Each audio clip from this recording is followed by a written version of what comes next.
राजकीय घडामोडी, सामाजिक विश्लेषण, कृषी विभाग, कला व मनोरंजन विश्व आणि क्रीडा क्षेत्रातील बातम्यांचे ताजे व अचूक अपडेट्स महाराष्ट्र शाही न्यूज मराठी। बातमी मागची बातमी, शोध सत्याचा। जय शिवराय। मी अरुण गोंके, के ग्रुप आपले तालुका अध्यक्ष। बोटा ते कुरकुटवाडी या रस्त्याची दैनंदिन अवस्था खूपच खराब झालेली आहे।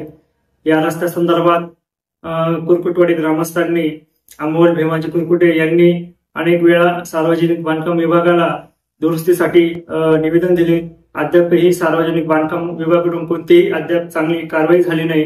या संदर्भात तीव्र रोष निर्माण होऊन 2 नोव्हेंबर रविवारी सकाळी 9 वाजता या सर्वांनी या कुरकुटवाडी ग्रामस्थांनी रस्ता रोको आंदोलन ठेवले आहे। या रस्ता रोको आंदोलनाला के ग्रुप आपले संघटनेचा जाहीर पाठिंबा। मी येतोय, तुम्ही पण या आणि आपल्या भविष्यासाठी, आपल्या विकासासाठी। धन्यवाद। जय शिवराय, जय आदिवासी। महाराष्ट्र शाही न्यूज मराठी, बातमी मागची बातमी, शोध सत्याचा।